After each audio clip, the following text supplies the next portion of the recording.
তারপরে আগামীকাল আসলে ব্রাজিল আর কার জানি খেলা।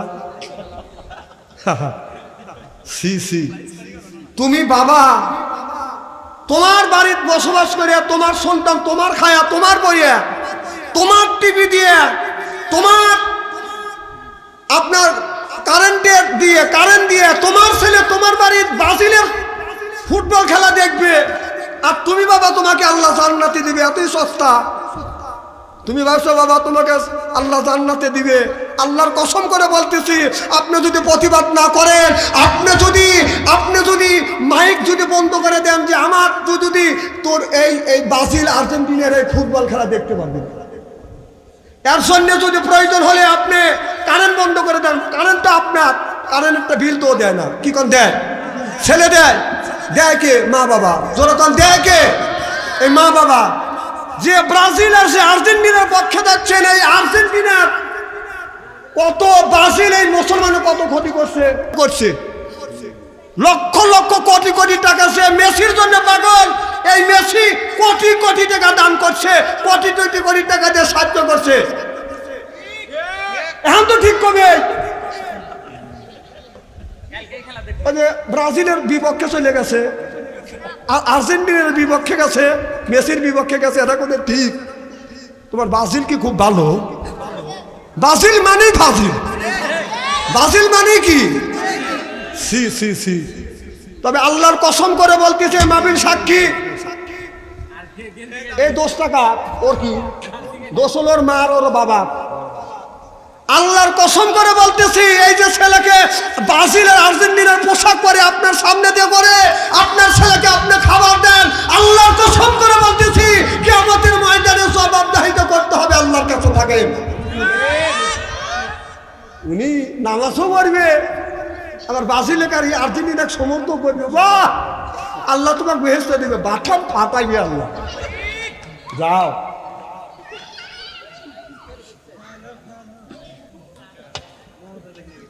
লজ্জা করা উচিত।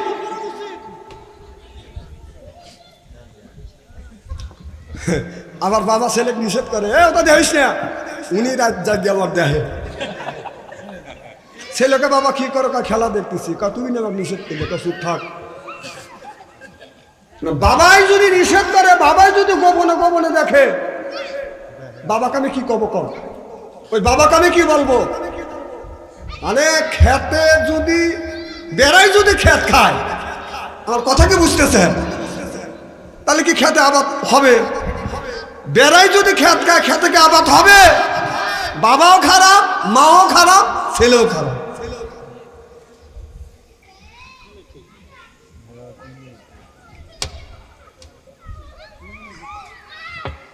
আমার ভাইয়ের, আমার এই মুসলমান ভাইরা যারা বাবা আছেন, আমি আপনাদের পায়ে নিজ হাত থেকে অনুরোধ করে বলবো, বাবা আপনার ছেলে আপনি ফুটবল খেলা দেখেন, আমার কোনো দুঃখ নাই, কোনো পক্ষ নিয়ে আপনারা মারামারি করবেন না, তর্ক করবেন না। চাষটালে গেলে বাজার নামাজের তর্ক নাই, রোজা রাখে না এটাও তর্ক নাই, সুদ খায় এটাও তর্ক করে না, ওই লোকটা 5 ওয়াক্ত নামাজ কাজা করলে এটাও তর্ক করে না, এটাও বাজার আলোচনা করে না, সমালোচনা করে না। কিন্তু আপনারা চাষটালে বসলে ব্রাজিল আর আর্জেন্টিন নিয়ে বাজার জর্গা হয়, চিল্লাপান ঠিক কিনে।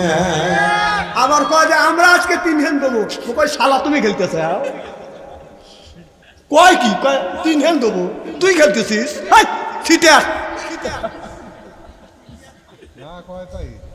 কথা কি আমি খারাপ বলতেছি? শুনেন, আমি এলাকার মানুষ খোলাখালি ভাবে কথা বলতেছি, রাগ করতেছেন নাকি? হাত তুলে দেখান তো দেখি, রাগ করবেন কারা কারা? বোঝেন নাই না? আবার বলতেছে ব্রাজিলের লোক পায় তো তোর মেসি থুইয়াই আমার হাতে, তুই খেলতেছিস? মুসলমানের বাচ্চা হয়ে যাদেরকে সমর্থন করতেছেন, যারা ইসলামের বিরোধিতা করতেছে, যারা মুসলমানকে ধ্বংস করবার জন্য টাকা দিয়ে পয়সা দিয়ে সহযোগিতা করতেছে, আর তাদের পক্ষ নিয়ে বল আমার দল।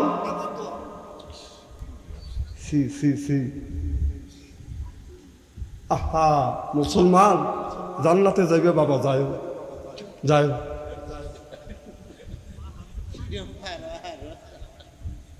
কত লোক বড় বড় চোখ করে তাকাচ্ছে। কালকে শুনতেছি নাকি কাল সকালবেলা এলা ব্রাজিলের হলো খেলা। আমি যদি বলি আপনারা খেলা দেখেন, আমার আপত্তি নাই, দেখেন আমার আপত্তি নাই, কারোর পক্ষ নেব, ওদের পক্ষ নিয়ে আমরা ভাই ভাই দ্বন্দ্ব করবো কেন? আজকে ভাই ভাই মারামারি করছে, এক ভাই হলো ব্রাজিল আর একজন আর্জেন্টিনা। সকালবেলা খেলা হবে, সকালবেলা ব্রাজিলের সাথে কোন দল খেলবে তা জানি না, এরা বলতেছে 7 আপ, আমি তো বুঝি না, আর এরা বলছে যে 3 পিস। এই যে লাগছে মারামারি, আর এই মারামারি মানুষ লাগাইছে ওখানে, তো আমি খারাপ, আমি দাঁড়ালাম কি হয়েছে, কাউ 7 আপ ও 3 পিস। এখন আমি করলাম এগুলো তো আমি বুঝি না কিছু, 7 আপ কাপ কয়, 7 আপ তো মানুষ খায়, আর 3 পিস তো গায়ে দেয়। শুনতে শুনতে শুনলাম নাকি কোন দিন জানি 7 খান গোল খাইছে, এই জন্য কয় 7 আপ, আর এরা কোন দিন জানি 3টে গোল খাইছে, এই জন্য কয় 3 পিস। কইলাম যে গোল খাইলো আর্জেন্টিনার 3 খেল, তো ও 3 পিস হইলো, ও 3 পিস কে কয় ওর পক্ষ নিছে, তাহলে গোল খাইলো ব্রাজিল 7 খান, ও 7 আপ কে কয় ওর পক্ষ নিছে। এই দিনে মারামারি, এর বিচার করবে কে? দেখো এর বিচার করবে কে? আমাদের প্রধানমন্ত্রীকে জিজ্ঞেস করেছিলেন যে আর্জেন্টিনা ব্রাজিল খেলা হবে বা হচ্ছে, আপনি কোন দলের সাপোর্টার?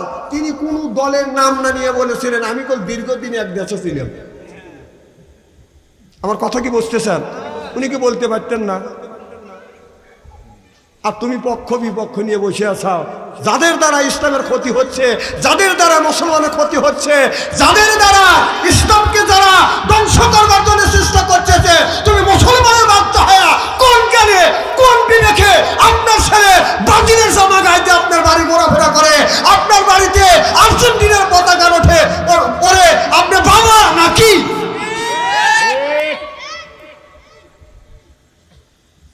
আমি বলতেছি মনে মনে করতে করতে বামনে বসন ভরে বেড়াকা আমার এই দেশ, শোনা না শোনা, মানা না মানা আপনাদের ব্যাপার, কিন্তু আমার বলা আমি বলেই যাবো ইনশাআল্লাহ। তাতে মানলেন না মানলেন, মানলে তাল গাছ, না মানলে নারকেল গাছে। বাবা এই দিন দিন আরো দিন আসবে, হাত্তা জোর তোমার মা কাবির, গায়ের শক্তি যখন কমে যাবে, শরীরের শক্তি কমে যাবে, এরপরে রাষ্ট্রীয় শক্তি যখন কমে যাবে, আল্লাহর হাতে যেদিন ধরা পড়বেন, জীবনের সব হিসাব দিতে হবে কার কাছে? আল্লাহর কাছে। আপনার ছেলে, আপনি বাবা টুপি মাথায় দিয়ে মসজিদে ঠাক ঠাক করে নামাজ পড়তেছেন, আর আগের কাতারে যায় আল্লাহ আল্লাহ করতেছেন, আপনার বাড়িতে ব্রাজিলের পতাকা উঠতেছে, আপনার বাড়িতে আর্জেন্টিনার পতাকা উঠতেছে, আপনার একটুকু লজ্জা করে না? তুই বাপ নাকি? তুই বাপ কোন দেখাস?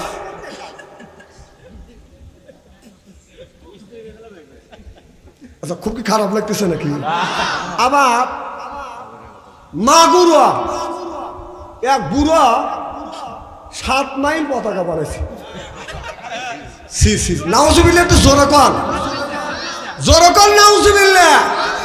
ওর বাড়ি যদি আমার পাশে যদি হয়তো যদি মারা যাইতো, আমি তো জানা যায় যাইতেই না, কাউকে চাইতেও দিতাম না। নিজের জমি বিক্রি করছে 30% না 28% বেশি। ওর বাপ খেলতেছে, বাপ খেলার হলে তাও কইতো ওয়াজ জানি বাড়া দিয়েন না ভাই, আমি ওয়াজ কমাইবার বাড়ি নিয়ে ভাই আবার বাড়াচ্ছে।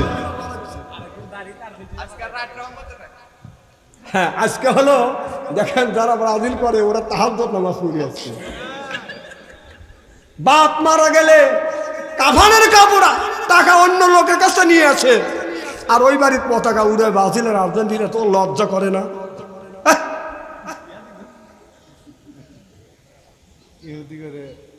ইহুদিদের কেন সহযোগিতা করতেছেন? কিয়ামতের ময়দানে আল্লাহ যদি বাঠাম না ফাটাচ্ছে এই সময় করে।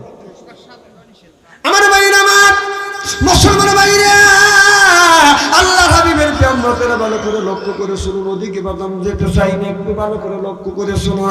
আল্লাহ বলে ইন্নাল্লাযিনা আমানু, ইন্না মানে নিশ্চয়ই আল্লাযিনা যারা ঈমান আনবে ওই আল্লাহর উপরে, ওয়া আমিলুস সালিহাত, আর যারা নেক কাজ করবে, নেক কাজের মধ্যে নামাজ আছে, রোজা আছে, হজ আছে, যাকাত আছে, কুরবানি আছে, ভালো ভালো কাজ, আল্লাহ নেক কাজের মধ্যে দুটো দিছে। সিল্লাকান আল্লাহু আকবার। এক নম্বর ঈমান আনবে, আর দুই নাম্বার যারা নেক কাজ করবে ওই লোকটা যখন জান্নাতে যাবে, আপনার 70,000 হুর আসবে, রিসিপশন করে বাদাম জান্নাতের মধ্যে বাদাম নিয়ে যাবে, পুরাশিয়া জান্নাতে মানুষ পাইয়া জান্নাতের মানুষের গাড়ির উপরে যখন এরকম করে বাদাম হাত বুলাইবে, এই লোকটা গাড় বুলাইয়া পুরের দিকে যখন বাদাম তাকাইবে, এক নজরে চা থাকবে, 70,000 বছর চলে যাবে, চোখের পলক ফেলবে না। চিল্লাকান আল্লাহু আকবার। 70,000 বছর চলে যাবে, চোখের পলক ফেলবে না। আর আমাদের দেশে হুর নামে কিছু মহিলা আছে, রাস্তা দিয়ে যায়, পায়ে পরে হাই হিল করতেছে, গিলগিল ঠোঁটে লাগায় লসকে পিজে, যুবকের দেয় শীষে, এরপরে পেট খালি পিঠ খালি, বোরখা ছাড়া চলে, পেট খালি পিঠ খালি। আমি হিসেব করে দেখলাম ওই মেয়েটা অরিজিনাল শয়তানের শালী। যুবকের দেহাতে তালি চেনে না অলি গলি, চিনলে পান ঠিক কিনে।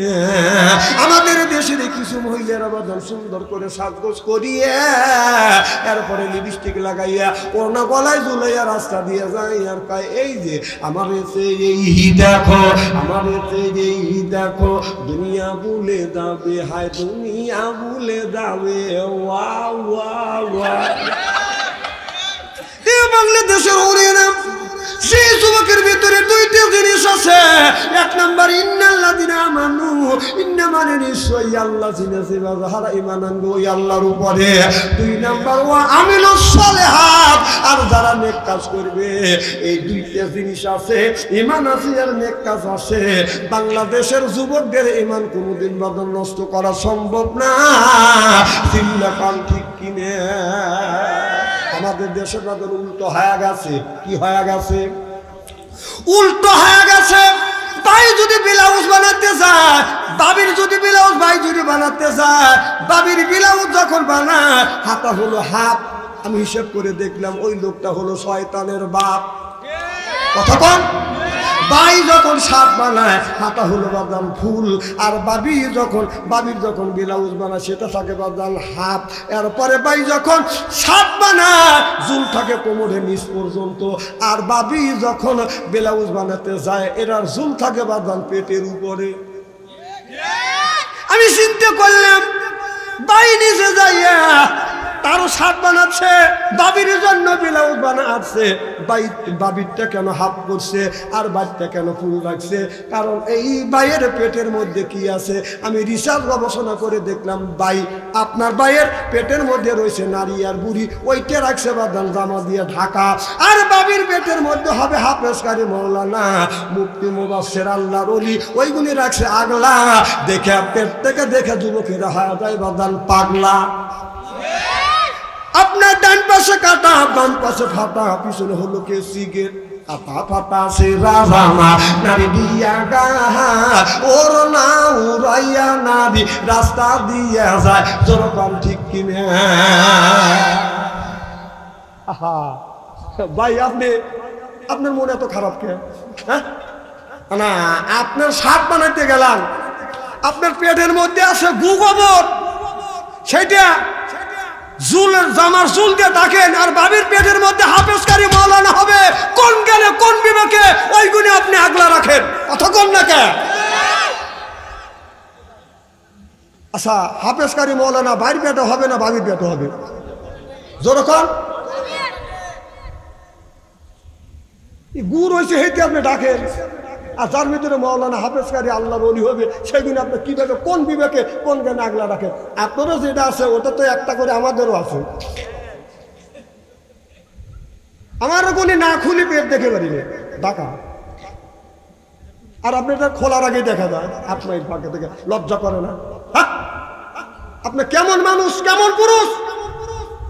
আপনার বউ হাফ ব্লাউজ গায়ে দিয়ে রাস্তা দিয়ে যায়, হাফ মাইন্ড ফাঁক থেকে পাঙাশ মানের পেটি সবকিছু দেখে আপনার একটুকু শরম লজ্জা করে না? এই ছেলে, এই ছেলে বল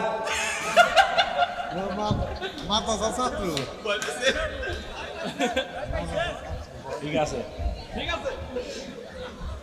আচ্ছা, ওয়াজ কি খারাপ লাগতেছে নাকি? ওয়াজ শুরুই করিনি এখনো। যদি বোনটাদের এক বোনটা খানি আলোচনা করি, সোনা বোনে রাজি আছেন তো? আচ্ছা, আমার সাথে আখিরি মোনাজাত দিয়ে যাওয়ার মতো মন মানসিকতা আছে? আর জীবনে আনেন না, তবে হক কথা শুনে যান। এই ওয়াজ সব বক্তা করতে পারে না, কারণ এই ওয়াজ করতে গেলে জেল খাটতে হবে, জরিমানা দিতে হবে। এরপরে জেলও খেটেছি, জরিমানা দিয়েছি। প্রয়োজন হলে হক কথা বলার জন্য ফাঁসির মঞ্চ আসবো, বাতিলের সাথে আপোষ করবো না। চিল্লিকর ঠিক কিনা?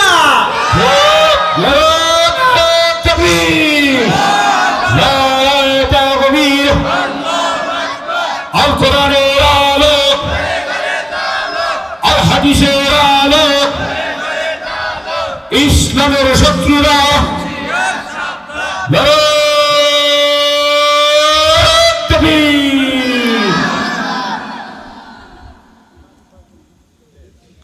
আমার ভাইরা, এটা খুলে গেলে এখন কি করি আমি?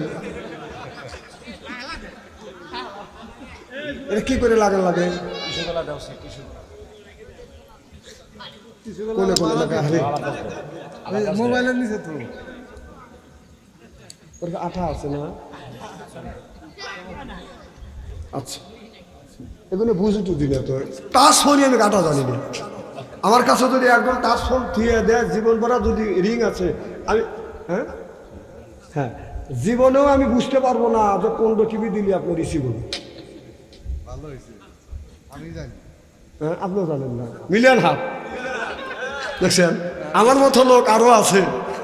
খালি আমি জানি যে আমি একা না, বাংলাদেশে আরো আমার মতো লোক আছে যে রিসিভ করারও ক্ষমতা আমাদের নেই। আবার আপনি মিলিয়ন হাত দেখছেন। এখন এদের জন্য এই দুনিয়া টিকে আছে। তাছাড়া আমার দেশের ছেলেরা মোবাইল ঘাটতে ঘাটতে যত দূর চলিয়ে গেছে, এ দেশে গজব হওয়া দরকার। এই সমস্ত মানুষের জন্য টিকে আছে। আমার ভাইরা, আমার ওই দিকে যেতে চাই না। ভালো করে লক্ষ্য করে শুনুন, আমাদের নিয়ত বদল শুনতে হবে। ও বাজান, আমার আল্লাহ এই মানুষের ভালো মন্দ বিচার করবে। আমার আল্লাহ আবু বকর সিদ্দিকের আমলনামা দেখে আমার আল্লাহ খুশি হয়ে যাবে। আল্লাহ আবু বকর সিদ্দিককে জান্নাতের টিকিট ধরা দিবে। আবু বকর সিদ্দিক বাজান জান্নাতের মধ্যে বাজান চলে যাবে। তখন আপনার আমার যখন বিচার করবে আল্লাহ, আমরা যদি ভালো কাজ করিয়া থাকি, তাহলে আল্লাহ ডান পাশের সাদা পাথর উপরে দাঁড় করিয়ে বাজান বিচার করবে। আর যদি খারাপ কাজ করে থাকি, তাহলে জান্নাতের আপনার জাহান্নামের বাম পাশে যে পাথরটা রয়ে গেছে, জাহান্নামের ওই কালা পাথর উপরে বাদান দাঁড় করাবে। লোকটা মুহূর্তের মধ্যে বাদান পুড়ে বাদান আল্লাহর হায়া যাবে। আমার মায়ের আমার আল্লাহ এইভাবে মানুষের ভালো মন্দ বিচার করিবে। ও বাদান আল্লাহ যে বিচার করবে, এইটা কিন্তু বাদান বিশ্বাস আপনার করতে হবে। আজ হোক কাল হোক বিশ্বাস আপনার করতে হবে। বিশ্বাস যদি না করেন আমার কোনো আসে যায় না। আল্লাহকে দেখিনি আমরা বিশ্বাস করেছি আল্লাহ আছে। রসুল দেখিনি বিশ্বাস করেছি রসুল আছে। কবরে গোরাদার দেখিনি বিশ্বাস করেছি কবরে গোরাদার আছে। আল্লাহ দিনে ইউমিনুনা বিল গায়ব, অদেখা জিনিসের উপর বিশ্বাস স্থাপন করা, এর নাম হলো ঈমান। চিল্লাকান আল্লাহু আকবার। বিশ্বাস যদি থাকে আপনি বাইসে যাবেন, বিশ্বাস যদি না থাকে আপনার জাহান্নামে যাইতে হবে। আমার ভাইয়েরা, আমার খাদিজাতুল কুবরার কথা বলেছিলাম। খাদিজাতুল কুবরা আমার নবীর জন্য বাদান কত কষ্ট করেছে। আমার নবী হীরা পর্বতে যেই পাহাড়ের উপরে আল্লাহ রসুল বসে বসে বাদাম ধ্যান করতেন, মা খাদিজাতুল কুবরা একজন বুড়ি মানুষ, 40 বছরের উপরে বয়স। আমার নবীর জন্য 2 বেলা আপনার ওই পাহাড়টা বায়া বায়া 2 বেলা আমার নবীকে বাদান খাবার দিয়ে আসতেন। ওই পাহাড়টা প্রায় 3 কিলো কিলোমিটার উঁচা। এবছর আমি হজে যায় দেখলাম পাহাড়টা অত উঁচা। আমার মতো মানুষ, আমার মতো জুয়ান মানুষ একবারে ফেলু মনে করেন না, একবারে জুয়ান কিন্তু কম না। আচ্ছা আমি বিয়ের কথা বলতেছি নাকি?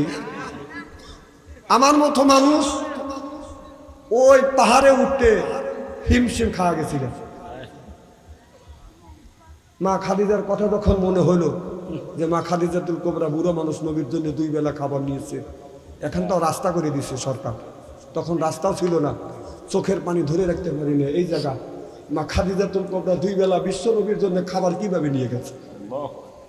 আর আমাদের মতো লোক উঠে উপর দিকে তাকায়, টাকা দেখে মানুষ একটু দূর দেখা যায়, ভয় লাগে। হাদিস সাহেব গেছিল, জিজ্ঞেস করে দেখে ভয় লাগে। অনেক মানুষ যাদের হাতের বেদি আছে উঠেই সাহস পায় না।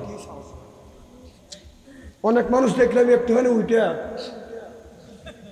দৌড়াদৌড়িকে হেস্টে টেনে নিয়ে এসছে, দেখুন তোর কুল হয় না সাহসে, তুমি গেছাও কে?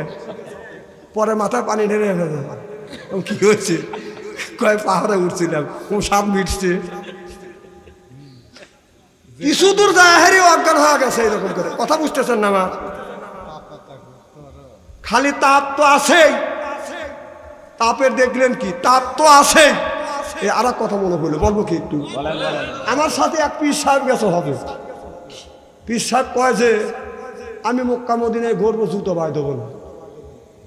তা আমি তো জীবনে চাইনি কে, ও যদি জুতো না পায় দেয়, ওর সাথে আশিক মাসুক তো আমারও কম নাই, আমিও জুতো পায় দেবো না। দেখি মনে মনে বলতেছি, যায়া দেখি যে 2 দিন পরে বিশ্বের হাতে দেখা হইল, যে জুতো পায় মদিনায়। জুতো পায় কে? কোনদিনে জুতো বিলে পাওয়া দিবেন না। হুজুর 50-7 যাওয়া যায় না। কম কে পা খোসা পড়ে যায়, কম অত আশিক চলে না। তাহলে বোঝা গেল যে যারা গল্প করছে আর গল্প করে যে মদিনে যায় আমি জুতো পাই দেনি, মদিনে যাই জুতো পাই দেনি, মিথ্যা কথা। কারণ এই যে হাদিস সাহেব হজ করে আসছে, খালি পায় আপনি 100 হাত হাইটে যাবেন, 3 বার পানি নেওয়া লাগবে, এত বড় বড় পোষা পড়বে। অত আশিকগুলো হয় না, সিটেরই বাদ দেয়। এসে কয় যে সারা মক্কা মদিনায় ঘুরছি, জুতো পাইতে নেই, একবারে সিটে। মিথ্যা কথা, মিথ্যা কথা, কথা কর না কেন? জুতো হারা গেলে আরেকজনের কাছে জুতো হাওলাত নিয়ে আসা লাগবে না, কি নিয়ে জুতো পাই দিয়ে আসা লাগবে? দেখেন একটা গলার সাথে রাহাই লাগে, আর সিটেরই জায়গা ভালো, তাই নিয়ে উনি আশিক দেখায় মুরিদের কাছে যে ব্যাগের মধ্যে রাখা লাগে, যে কখন এই জুতো হারা যায় অথবা ছিঁড়ে যায়। খালি পা 50, 7, 100 এত হাঁটার গোনাই। তুমি আশিক মাসিক দেখো বাংলাদেশে এই পাগলের কারা কাছে একবারে সিটে। হ্যাঁ, টপিক দেওয়া দেরি আছে, এদিকে টপিক কি খারাপ হচ্ছে নাকি? আমি টপিকের জন্য আসিনি, আমি মানুষকে বুঝানোর জন্য আসছি। একবার সিটে আমার মাইন আমার ওই দিকে যাচ্ছে না, আমরা নিয়তে শুনতে হবে বাজার। মা খাদিজাতুল কুবরা যখন এইভাবে রাসূলের জন্য খাবার নিয়ে গেছে, এইটা দেখে বাদান, আমি এই দৃশ্য দেখে বাদান আপনার ওই পাহাড়ের কাছে যাই, আমি চোখের পানি ফেলে বেদন কেঁদেছি। মা খাদিজাতুল কুবরা পুরা মানুষ 2 বেলা করে নবীর জন্য কেমন করে বাদান খাবার নিয়ে গেছে। মা খাদিজা যেদিন বাদান আপনার অসুস্থ হয়ে গেলেন, ছোট্ট বেটি ফাতেমা লক্ষ্য করে দেখে খাদিজাতুল কুবরার আপনার মাথার থেকে বাদানা কপালে হাত দিয়ে দেখে বাদান প্রচন্ড জ্বর, এমন জ্বর মনে হয় দাম দিলে বাদান কই ফুটবে। এমন সময় মা ফাতেমা যাইয়া আমার নবীকে যা বলে, আব্বা আমার মা যেন কেমন করতেছে। আমার বিশ্ব নবী দৌড়ে আসে, আসে দেখে খাদিজাতুল কুবরা বাদান শুয়ে আছে। আমার নবী কপালের উপরে হাত দিয়া দেখে আপনার কপাল বাদান গরম হয়ে গেছে, মনে হয় দাম দিলে কই হয়ে যাবে।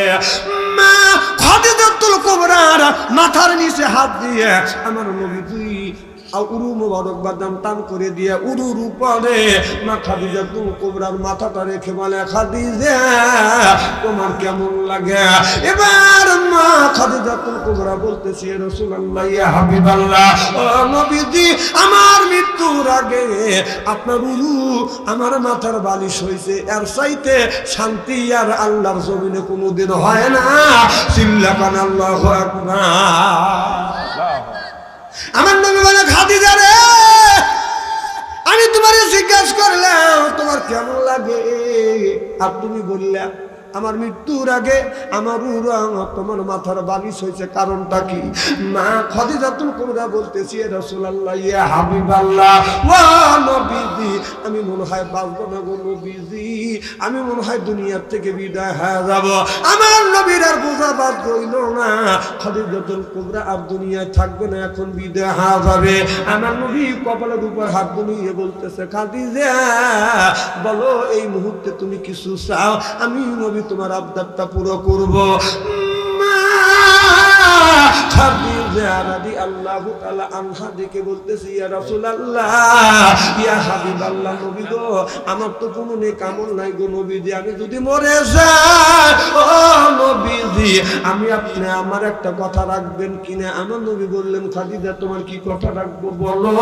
খাদিজাতুল কুবরা বলল, ইয়া রাসূলুল্লাহ, ইয়া হাবিবাল্লাহ, আমি যদি মারা যাই, আপনার শরীরের একটা আপনার যুব্ব মোবারক আমার শরীরে করা দিবেন কিনা?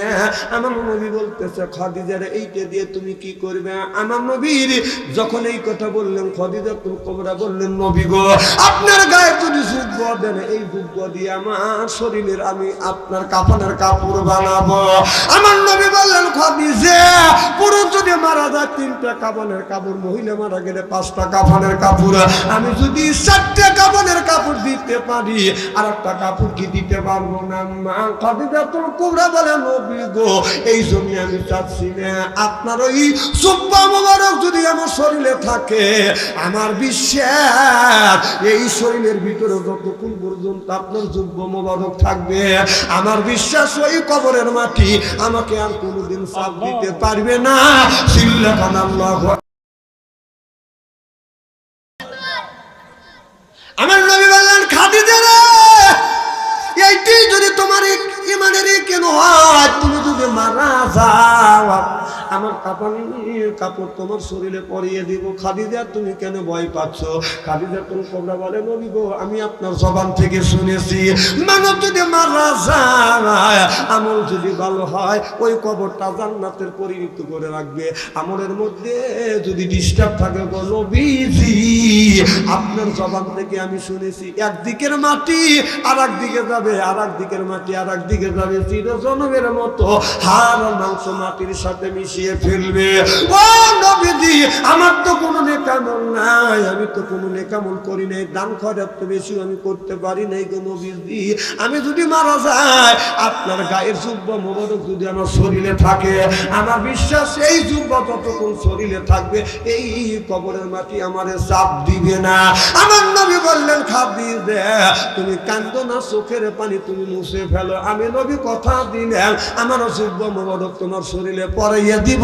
চিল্লাকান আল্লাহু আকবার। খাদিজা আমার নবীর মুখের দিকে ছায়া থাকে, আমার নবী মাথার উপর হাত বুলিয়ে বললেন, খাদিজা আর কি তোমার মনে কিছু চাই? খাদিজাতুল কুবরা বলে, নবী গো, আমি আপনার জবান থেকে শুনেছি, মানুষ যদি মারা যায়, কবরের মধ্যে কবরস্থ করবার পরে, ওই মানুষ যদি মারা যায়, কবরস্থ করবার পরে মন কানে কি ফেরেশতা এসে 3টে প্রশ্ন করবে, মান রব্বুকা, আমা দীনুকা, আমা নাবিয়ুকা। ও নবীজি, আমি ওই কবরের সওয়াব আমি দিতে পারবো না গো নবীজি। নবী গো, আমি যদি মারা যাই, আপনি যাই আমার কবরের পাশে দাঁড়াইয়া আমার কবরের সওয়াব আপনি দিবেন কিনা? আপনি কথা দেন। আমার নবী বলে, খাদিজা এইরকম সিস্টেম আর কোনোদিন হয় না। আদম থেকে শুরু করে এ পর্যন্ত যতগুলি মানুষ মারা গেছে, যে মারা গেছে সেই ব্যক্তি তার কবরের সওয়াবের উত্তর দিছে। একজন মারা গেছে আর একজন সওয়াবের উত্তর দিবে, এইরকম সিস্টেম তো নাই, এইরকম সিস্টেম তো নাই, এইরকম সিস্টেম থাকলে আমি দিতাম, কিন্তু এইরকম সিস্টেম নাই। আল্লাহ তো ইন্নাল্লাহ আলিমুম বিযাতিস সুদূর, আমার আল্লাহ মনের খবর জানে। আল্লাহ বলে জিবরাইল তাড়াতাড়ি যা, আমার বন্ধু আর বন্ধুর স্ত্রী আলোচনা করতেছে, আমার বন্ধুর কাছে জানিয়ে দে আমার বন্ধুর স্ত্রী মারা গেলে আমার বন্ধুর চিন্তা করা লাগবে না, বন্ধু শুধু কবরের পাশে দাঁড়া থাকবে, আর আমার বন্ধুর বিবির কবরের সঞ্জল স্বয়ং আমি আল্লাহ নিজেই দিব। চিল্লাবেন আল্লাহু আকবার। জিবরাইল আলাইহিস সালাম চলে আসলেন, মুহাম্মদ হাইগিব না গোপ্তা তানা গুপ্তা, জিবরাইল হাইগিব না গোপ্তা তানা গোপ্তা রব্বুল জলিল। জিবরাইল আলাইহিস সালাম এসে বলে, ইয়া রাসূলুল্লাহ, ইয়া হাবিবাল্লাহ, আপনার বিবি খাদিজা বলেছে আপনার কবরের পাশে দাঁড়িয়ে কবরের জবের উত্তর দিবেন। ও নবীজি, আপনি আপনার বিবিকে আশ্বাস দেন, আপনি শুধু কবরের পাশে দাঁড়া থাকবেন, আপনার বিবি খাদিজাতুল কুবরা কবরের সলজব স্বয়ং আমার আল্লাহ দিবে। চিল্লাকান আল্লাহু আকবার, আল্লাহু আকবার কোন। আমার নবী বলে, খাদিজা রে, কথা দিলাম খাদিজা, তোমার কবর যতক্ষণ মন কানে কি আসবে না, পাম্পিয়সি কথা দিলাম তোমার কবর সেরে আসবো না। বিবি রে, আমার আল্লাহ জিবরাইল মারফতে জানিয়ে দিয়েছে তোমারও কবরের সলজবের উত্তর স্বয়ং আমার আল্লাহ দিবে। জোরকান আল্লাহু আকবার। আমার নবী বলে, খাদিজা রে, ও খাদিজা, এখন কি তোমার মনে কিছু চায়? খাদিজাতুল কুবরা বলে, নবী গো, আমি যদি মারা যাই কবরটা আপনি খনন করিয়া গো নবীজি, এরপরে কবরের ভিতরে আপনি গড়াগড়ি দিবেন, এরপরে আমি খাদিজা আমাকে কবরস্থ করিবেন। আমার নবী বলে, খাদিজা রে, কবরের মধ্যে কেন গড়াগড়ি দিব? খাদিজাতুল কুবরা বলে, ইয়া রাসূলুল্লাহ, ইয়া হাবিবাল্লাহ, আমি যদি মারা যাই নবী গো, আপনি যদি কবরের মধ্যে গড়াগড়ি দেন, যেই কবরের মধ্যে আমার বিশ্ব নবী গড়াগড়ি করবে, আমার বিশ্বাস ওই কবরের মাটি আমাকে চাপ দিবে না। সুবহানাল্লাহ বললেন না? নবীর বিবি হইয়া এরপরে আল্লাহ নিজে স্বয়ং জিবরাইল মারফতে খাদিজাতুল কুবরার কাছে সালাম আল্লাহ নিজে পৌঁছাইছে। সেই খাদিজা কবর দেখে এত ভয় পাচ্ছে, ভয় পায়, আর আমরা মানুষ কবর দেখে ভয় পাই না। কবরের সামনে দিয়ে আমি নিজেই দেখছি, বাবা মারা গেছে আগের দিন, পরের দিন ছেলেটা কবরের পাশ দিয়ে হাইটে গেছে, মোবাইলে লাউড স্পিকার দিয়ে আপনার মমতাজের গান বাজাতে গেছে। আমি নিজের কানে শুনছি, নিজ চোখে দেখছি। আপনারা কি দেখছেন না শুনছেন? কথা কয় না, দেখেন না? অনেক মানুষ কবরের মধ্যে বাবা শুয়ে আছে, উনি বাবা মার কবরের পাশ দিয়ে যায়, মোবাইলে গান বাজাতে যায় না? একটুকু ভয় পায় না, একটুকু চিন্তা নাই, কবর আমার চাপ দিবি। আর খাদিজাতুল কুবরা নবীর স্ত্রী হয়ে আছে, আল্লাহ স্বয়ং খাদিজাতুল কুবরাকে নিজে স্বয়ং আল্লাহ সালাম পাঠাইছে, নিজে কবরের সলজবের উত্তর দিবে। সেই খাদিজা কবরের শাস্তি দেখে ভয় পায়, আর আমরা মানুষ কবরের শাস্তি দেখে ভয় পাই না। আহা, কবর এমন একটা কঠিন জায়গা, কেউ যাবে না। মানুষকে কবরের মধ্যে শোয়ানোর সাথে সাথে আপনার মন কানে কি ফেরেশতা আসবে না? সর্বপ্রথম ওই কবরের মধ্যে আসবে ফেরেশতা, নাম হলো রম্মাম। কি ফেরেশতা? জোরকান কি ফেরেশতা? অনেক মানুষ কয় যে 40 গজ দূরে সরে আসলেই মন কানে কি ফেরেশতা আসে, আপনার বলবে মান রব্বকা, মন কানে কি ফেরেশতা আসবে? 40 গজ দূরে সরে আসলে মন কানে কি ফেরেশতা আসবে না, আসবে রম্মাম ফেরেশতা। মন কান্না কি ফেরেশতা আসবে, কিন্তু তার আগে রম্মাম ফেরেশতা আসে আপনার ওই মৃত্যু ব্যক্তির পিঠে নিচ দিয়ে হাত দিয়ে ওকে কবরের মধ্যে বসাইবে। রম্মাম ফেরেশতা বসা বলবে, হে আল্লাহর বান্দা, তোমার জীবনে যত নেক আমল করছো সব নেক আমলগুলি তুমি একটা খাতায় লিখে দাও, কি কি করছো। তখন আল্লাহর বান্দা বলবে, আমি তো খাতা কলম আনি নেই, খাতা পাবো কোথায়? তখন এই জন্য সাদা কাপড় দিয়ে কবর দেওয়া, কাফনের কাপড় সাদা দেওয়া হলো মুস্তাহাব। 3 টুকরা কাফনের কাপড় দেবে, 1 টুকরা টান দিয়ে খুলে বলবে এইটাই হলো তোমার কাগজ। বললো যে কাগজ তো পাইলে আমি কলম পাবো কোথায়? রম্মাম ফেরেশতা শাহাদত আঙ্গুলের মাঝখানে সিমটি কাটবে, ফিঙ্কে দিয়ে রক্ত বের হবে, বলবে এইটাই হলো তোমার কলম। তোমার জীবনে কোন জায়গা কবে নেক আমল করছো সব গুণী লেখো। তখন নেক আমল গুণী লিখতে থাকবে। নামাজ পড়ছে, রোজা রাখছে, হজ করছে, যাকাত দিছে, অমুক জায়গা মানুষকে সহযোগিতা করছে, এখানে লেখার পরে বলবে যে এই যে নাও, তুমি খালি নেক আমল লিখলে, তোমার জীবনে বদ আমল লিখলে না। ব্রাজিল আর্জেন্টিনার পতাকা নিয়ে যে ফুটবল খেলা দেখছে, এরপরে মারামারি করছে, ভাই ভাই একজনে গালাগালি করছে, এগুলি লিখলি না। যে ব্রাজিলের পক্ষে ছিলাম, তুই আর্জেন্টিনার পক্ষে ছিল, এগুলি লিখলি না। তখন তো আমি লিখবো না। কি করবে না? লিখবো না। সুদ খাইছে এটা লিখবে না, ঘুষ খাইছে এটা লিখবে না, রাত্রেবেলা মেয়েদেরকে আপনার কল দিয়ে দিয়ে জ্বালাইছে এটা লিখবে না। জনগণ ঠিক কিনা? মোবাইলের মধ্যে নাই কথায় কথা কইছে, পেপিরিতির জ্বালা মোবাইলের মেলা, এখন আর চিঠি লেখা লাগে না। কথা কম ছেলে সারা রাত জাগিয়া ফোনে কথা বলিয়া, লেখা পড়াইয়া ছেলের ভালো লাগে না। মোবাইল ফোন আসিল কি দোলা লাগিল, ফজরের ঘুম তো পোলার বাংলো না। পেটে বাদ যাই থাক পরনে নাই থাক, পেটে বাদ যাই থাক পরনে নাই থাক, মোবাইল ছাড়া আমি আর চলে না। মোবাইল ছাড়া পোলার চলে না। মোবাইল ফোন আসিল কি দোলা লাগিল, ফজরের ঘুম তো পোলার বাংলো না। চিল্লা বলুন ঠিক কিনা? আল্লাহ নবী বললেন ইয়ার ফলিন বিদ্যা উঠে যাবে, ইয়াকসুরুল জাহিলে জাহিলিয়ত অবস্থিত হবে সেই অবস্থা। আর সোনার বাংলার জমিনে হচ্ছে জোরকন ঠিক কিনা? এবার বলবেন রাত্রির বেলা মেয়েদের সাথে বিয়ে না করিয়া যে মেয়ের সাথে রাত্রে বেলা গোপনে গোপনে প্রেম করছে এটা তুমি লিখলে না। এরপরে তুমি মিথ্যা কথা বলছো এটা কেন লিখলে না? সুদ খাইছো এটা কেন লিখলে না? তুমি পরের আপনার রাত্রের বেলা তুমি চুরি করছো এটা কেন লিখলে না? এবার আল্লাহর বান্দা বলবে এটা আমি লিখবো না। রম্মম ফেরেশতার কাছে একটা হাতুড়ি থাকবে। হাতুড়ি চেনেন না ভাই? ওই যে মিস্ত্রি দিয়ে লোহাগারে, মিস্ত্রি দিয়ে লোহাগারে না, ওই হাতুড়ি হাতে নিয়ে বলবে দেখছিস তো এই হাতুড়ির ওজন হবে 7 আসমানের সমান। সুবহানাল্লাহ। তাহলে হাতুড়ি যদি 7 আসমানের সমান যদি ওজন হয়, ফেরেশতা তো কতটুক হবে? এই ফেরেশতা 7 আসমান 7 জমিন এই এক হাতের তালুর উপরে রেখে দিবে। সুবহানাল্লাহ। সেই ফেরেশতার নাম হলো রম্মাম। কি ফেরেশতা? নাম কি? কথা কয় না, জোরকার নাম কি? সেই ফেরেশতার নাম হলো রম্মাম। 7 আসমান 7 জমিন এক হাতের উপরে রেখে দেন। সেই হাতুড়ি নিয়ে বলবে যদি না লেখিস এটা দেখছিস,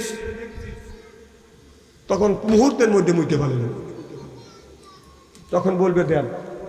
তখন ওই কাফনের কাপড়ের মধ্যে কোন জায়গা কবে নামাজ পড়ছে, কবে রোজা লেখছো, কবে সুদ খাইছো, কবে ঘুষ খাইছে, কবে পরের মেয়েকে আপনার চোখ টিপ মারছে, এরপরে গোপনে গোপনে কত অন্যায় করছে, যা জীবনে করছে সব লিখে দিবে রম্মাম ফেরেশতা।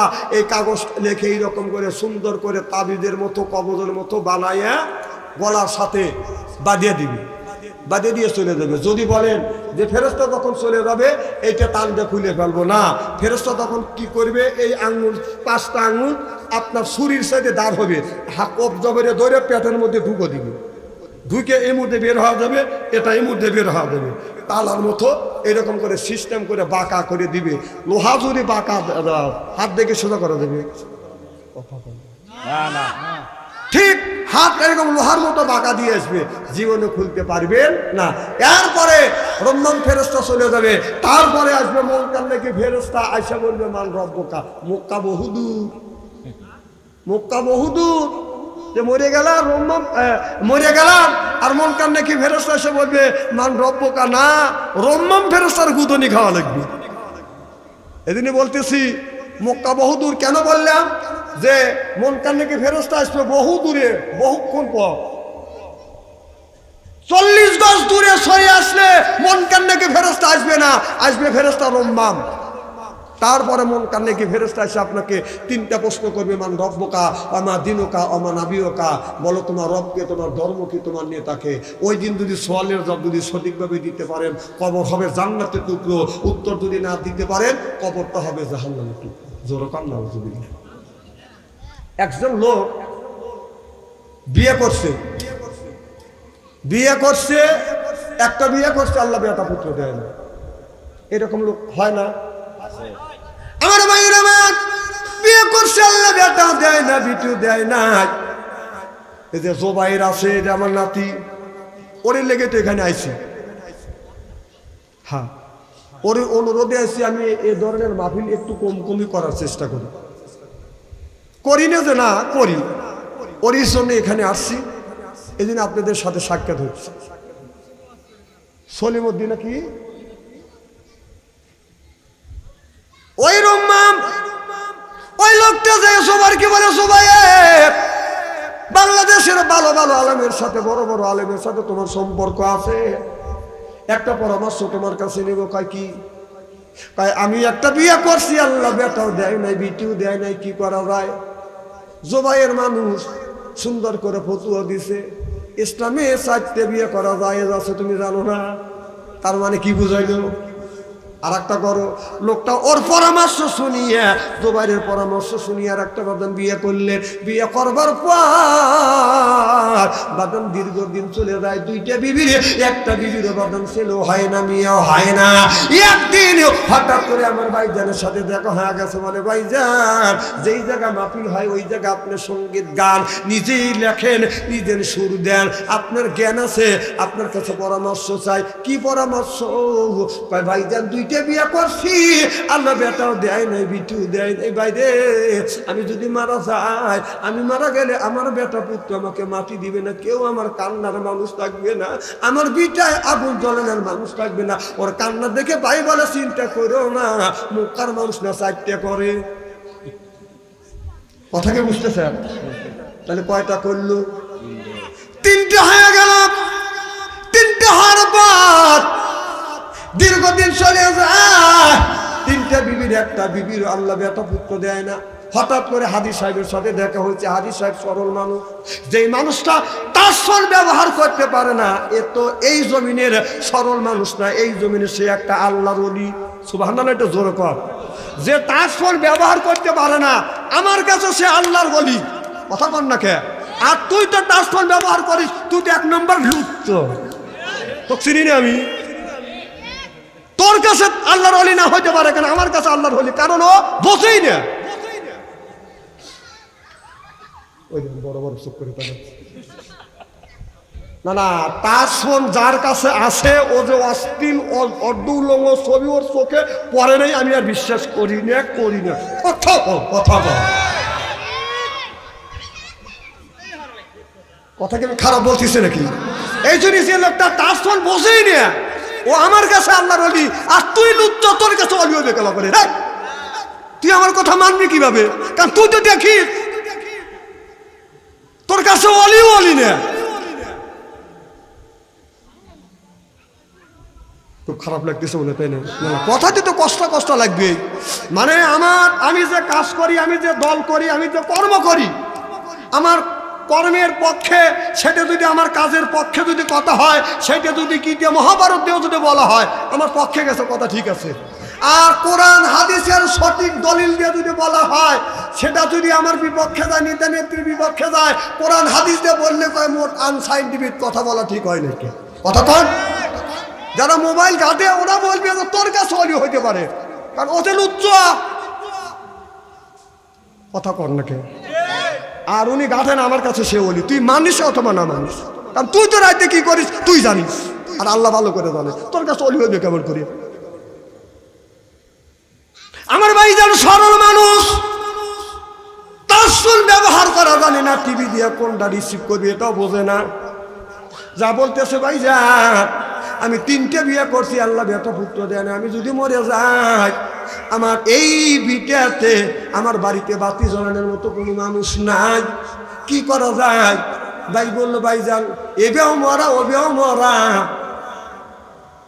কথা কয় না। তার মানে এই বউ মারা ওবে মরা, তুই আরাক্ষণ করে দেখ। ইসলামে তখন 4টে পর্যন্ত জায়েজ আছে, সরল মানুষ বলে দিছে, উনি আর একটা বিয়ে করছে। এইভাবে দীর্ঘদিন ঘর সংসার করবার পরে পেঁয়াজের দাম 200 টাকা কেজি, কাঁচা মরিচ হলে বাজান 1000 টাকা কেজি, চাউল হলো 80 টাকা কেজি, কথা বুঝতেছে না, লবণ হলো 90 টাকা কেজি। এখন এই একা একা বাদান রিক্সা চালাইয়া মাঠের মধ্যে কাজ করিয়া সংসার চালাইলে বাদান কঠিন হয়ে গেছে। একদিন লোকটা মন্তব্য করলো, 4টে বিয়ে করছি, এখন আর আমার পক্ষে সম্ভব না, 4টে বিবি নিয়ে তাদের বরণ পোষণ করে না, আমার পক্ষে সম্ভব না। লোকটা মন্তব্য করলো, 4টের মধ্যে আমি একটা রাখিয়া দিব আর 3টেকে আমি তালাক দেব। কথা কি বুঝতেছেন? ছেলে দেওয়ার মালিক কি? আল্লাহ। মেয়ে দেওয়ার মালিক আল্লাহ। একটাও বেটাও দিল না, বিটিও দেয় নাই। লোকটা মন্তব্য করে বসলো, আল্লাহ কোনো কিছু যখন দিল না, খামা খাইয়া এতগুলি বউ আমি রাখবো না, একটা রাখবো, 3টাকে আমি তালাক দিয়ে দেব। এখন আপনারা বলুন, ছোট বউ রাখবে না, মেজ বউ রাখবে না, সেজ বউ রাখবে না, বড় বউ রাখবে? কি রে, তুই না বহু দূর আগে গেছিস, একটু আনিস, একটু কি বিয়ে করছিস, তুই ছোট বড় কি বুঝিস রে? এই দেখেন কত দূর আগে গেছে। ও ফস করে এই যে মুরব্বীরা বসে রয়েছে, এরা বলে সাহস পাচ্ছে না, আমিও সাহস পাচ্ছি না। ও বিয়েই করে নাই কে? ও কোথায় যে ছোটটা যে জুয়ান, ও বোঝে, বড়টা যে বুড়ো হয়ে গেছে। আর আমাদের যদি বলে, আমরা বলবো যে না, ও যে বাবা মা ছোটকালে পছন্দ করে নিয়েছে সুটকি, ওই সুটকি দিয়ে আমাদের জীবন কাটাবো। এই বুড়ো বসে এখন কি ওই 18 বছরে মেয়ে এনে সংসার করা আমাদের পক্ষে সম্ভব? কথা বলে কি কোন সম্ভব? কি কোন সম্ভব? বলি কি হইবে? দেওয়া কোয়াশকে একদিন করা সম্ভব নাকি?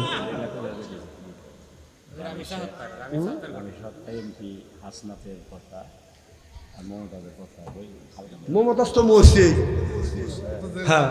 আর হাসান আব্দুল্লাহর কথা কি করব?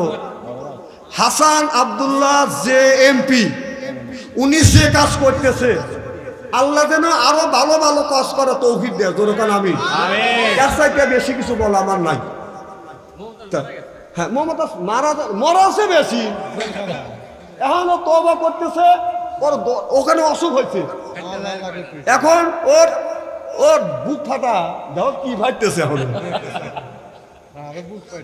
আরো বুক ফাটবে। না না, মমতাজের কান্না এখন চলবে না। কি যেন বলতেছিলাম? ওই যে ছোট বউ, 4টে বউ, কথা কি খারাপ লাগতেছে নাকি? এবার লোকটা বললো, 4টের মধ্যে একটা রাখবো, 3টাকে তালাক দিব। মসজিদের ইমামের কাছে যা বলে, হুজুর আমি 4টে বিবির মধ্যে 3টাকে তালাক দিব আর একটাকে রাখবো। এবার ইমাম সাহেব বলতেছে, আপনি 4টে বিবিকে, আপনার 4টের মধ্যে 3টাকে তালাক দিবেন, একটাকে রাখবেন। আপনার বিবি কি অন্যায় করছে? কয় না, কোনো অন্যায় করে নাই। আমি যখন কাজে যাই, এক কাজের থেকে যখন বাসায় আসি, এক বিবি আমার জন্য পানি, এক টিউবওয়েল থেকে পানি তোলে, আর একজন মিলিয়ে আছে, আর একজন এসে বাতাস দেয়, আর একজন আমাকে গোসল করে দেয়। এইভাবে 4টে বিবি আমাকে খেদমত করে। 4টে বিবির এতটুকু আমি টুটি দেখি নেই। এবার ইমাম সাহেব বলল, বউ যদি অন্যায় না করে, অপরাধ না করে, ওই বউকে তালাক দেওয়া ইসলাম সম্মত। শরীয়তে ইসলাম সমর্থ করে না, ইসলাম সমর্থ করে না। বউ যদি অন্যায় না করে, তাকে তালাক দেওয়া জায়েজ নাই। এখন লোকটা চিন্তা করলেন, এখন কি করা যায়? একটা বুদ্ধি তো উপনীত হইল। 4টে বিবিকে ডাক দিয়ে বলতেছে, বিবি শোনো, বিবিকে বলতেছে শোনো। বলে কি? বলে বিবি রে, তোমরা 4 ওয়াক্ত 5 ওয়াক্ত নামাজ পড়ে, ইসলাম সম্পর্কে তোমাদের ধারণা আছে, তবে বলো রে বিবি, 5 ওয়াক্ত নামাজের মধ্যে কয় রাকাত নামাজ পড়ো সারা দিন? এবার 5 ওয়াক্ত নামাজের মধ্যে কয় রাকাত নামাজ পড়ো? একটু কম তো দেখি। 17 রাকাত। যেরকম কয় রাকাত? জোরকল কয় রাকাত? ফজরে 2 রাকাত ফরজ, জোহরে 4 রাকাত ফরজ, আসরে 4 রাকাত ফরজ, মাগরিবে 3 রাকাত ফরজ, ইশায়ে 4 রাকাত ফরজ, সর্বে সাকুল্য 5 ওয়াক্ত নামাজে 17 রাকাত নামাজ ফরজ। 4টে বিবি একসাথে উত্তর দিলেন, স্বামী রে 5 ওয়াক্ত নামাজে আপনার সারা দিন আপনার ফরজ হলো 17 রাকাত। বিবি যখন এই উত্তর দিলেন, স্বামী বলে, বিবি রে আমি যখন এই প্রশ্ন করবো 5 ওয়াক্ত নামাজে কয় রাকাত ফরজ, 4টে বিবি 4 রকমের উত্তর দেওয়া লাগবে। এর মানে হলো লোকটা মনে মনে চিন্তা করলো এইটাতেই আমি বিবিকে অপরাধী বানাবো। একজন বলবে 17 রাকাত, ওইটাকে আমি রাখবো, আর যারা একটু কম বেশি করে বলবে ওদেরকে তালাক দিব, কারণ ওরা দোষী হয়ে যাবে। কথা কি বুঝতেছেন? দেখেন সূক্ষ্মভাবে কাজ করতেছে। বড় বিবিকে ডেকে বলে, বিবি রে আমার কাছে বড় বিবি কাছে আসলেন, বলে, বিবি রে তুমি বলো 5 ওয়াক্ত সারাদিন 5 ওয়াক্ত নামাজে কয় রাকাত ফরজ? বড় বিবি বলতেছে 17 রাকাত। টান দিয়া বাম পাশে দাঁড় করে, বিবি তুই আমার কাছে থাক। এবার লাগিয়ে গেছে। 2 নাম্বার বিবিকে বলতেছে, বলো বিবি সারাদিনে 5 ওয়াক্ত নামাজে কয় রাকাত ফরজ? বড় মেজো বিবি বলতেছে আপনার 20 রাকাত। বলে তুই ডাইন পাশে যা, তুই তালাক হয়ে গেছিস। কথা কি বুঝতেছেন? 3 নম্বর বিবিকে বলে, বিবি রে তুমি বলো 5 ওয়াক্ত নামাজের মধ্যে কয় রাকাত নামাজ ফরজ? 3 নম্বর বিবি বলতেছে 15 রাকাত। 4 নম্বর বিবিকে বলতেছে, বিবি রে তুমি বলো 5 ওয়াক্ত নামাজের মধ্যে কয় রাকাত নামাজ ফরজ? 4 নম্বর বিবি বলছে 11 রাকাত। এবার ওই লোকটা বলে, বিবি রে আমার বড় বিবি বলছে 17 রাকাত, এইটা কে আমি রাখবো? তুমি বলছো 20 রাকাত, তুমি তালাক হয়ে গেছো। তুমি বলছো 15 রাকাত, তুমি তালাক হয়ে গেছো। আর তুমি বলছো 11 রাকাত, তুমি তালাক হয়ে গেছো। এবার বড় বিবিকে নিয়ে তখন ঘরের মধ্যে চলে যাচ্ছে, আর ওই 3 জনকে বলতেছে, তোমাদের 3 জনকে তালাক দিলাম, তোমরা তোমাদের বাপের বাড়ি চলে যাও। 3 জন বিবি যাইয়া পিছন থেকে জামা টান দিয়ে ধরে বলতেছে, বারবার খোকো তুমি খেলে গেছো দান, এবার ধরা পড়ে গেছা ওরে সোনার চান, ওরে সোনার চান। চিল্লাপান আল্লাহু আকবার। জরা দোষে কয় কি হয়েছে? তোমরা না তালাক দিছি, তোমরা না আমাকে শুইলে, আমি না তোমাদের জন্য হারাম হয়ে গেছি, আর আমার জন্য তোমরা হারাম। 3 বিবি বলতেছে, না না আমরা হারাম হই নেই, আমরা হালাল আছি, এর জন্য আমরা তালাক হই নেই। এটা নিয়ে গ্রামের মধ্যে বদল হই হাল্লা শুরু হয়ে গেল। মেম্বার চেয়ারম্যান পরামানিকেরা আসিয়া বলে, যে লোকটা বউকে তালাক দিয়েছে, কারণ বড় বিবি বলছে 17 রাকাত, এটা জায়েজ আছে, আর যারা সঠিক উত্তর দিতে পারবে না তারা তালাক হয়ে যাবে, কারণ ছোট মেজো বিবি বলেছে আর 20 রাকাত, এটাও তালাক হয়ে গেছে, কারণ উত্তর সঠিক হয় নাই। 3 নম্বর বিবি বলেছে 15 রাকাত, এটাও সঠিক উত্তর হয় নাই, তালাক হয়ে গেছে। 4 নম্বর বিবি বলেছে 11 রাকাত, সঠিক উত্তর হয় নাই, এটাও তালাক হয়ে গেছে।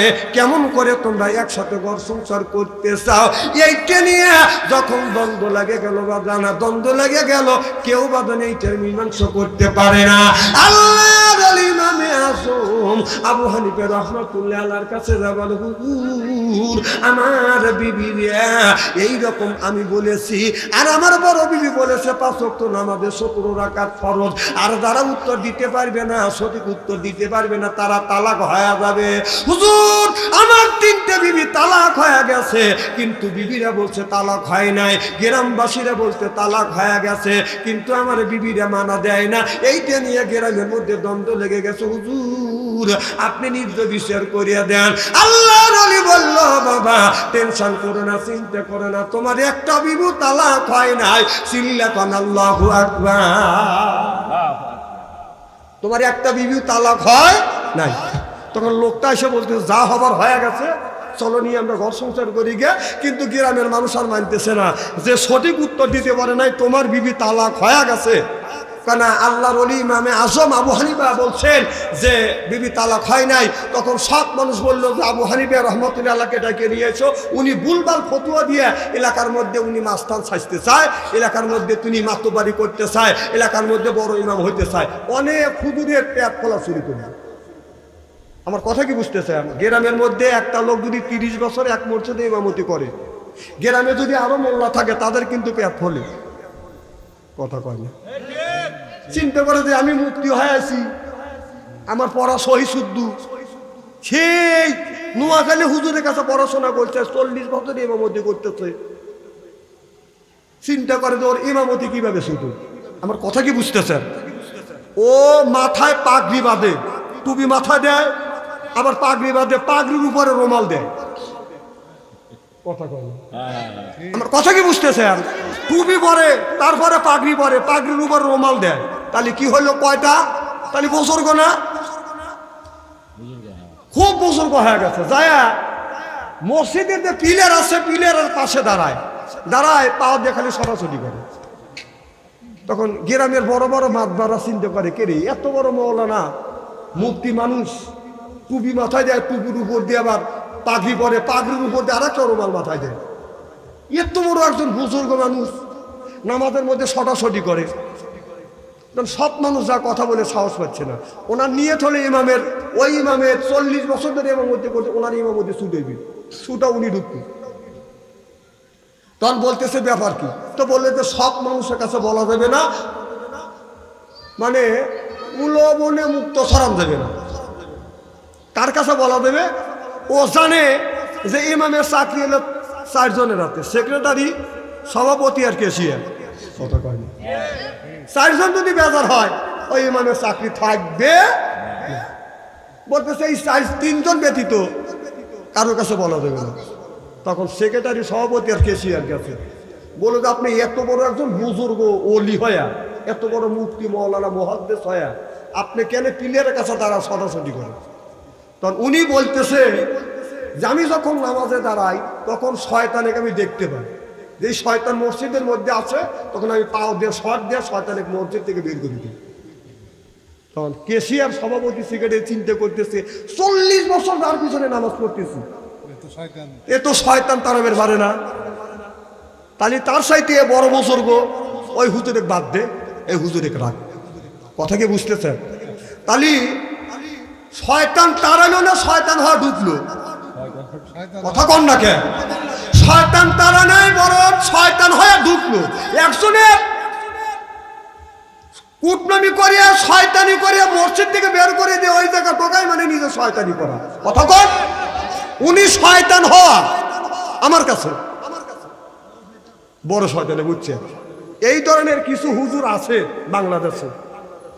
এরা চিন্তা করলেন মাতবাড়ি ওই করতে চায়, দেখি আজকে ছুটো ভালা দেবো। তালাক হয়ে গেছে, কেমন করে 3টা জায়েজ করে? দেখে নিয়ে তোর ইমামে আদম আবু হানিফা রহমাতুল্লাহ আলাইহি, তার ওপর শত্রু ছিল, কি কোন ছিল কিনা? খালি তার কেন? বিশ্ব নবী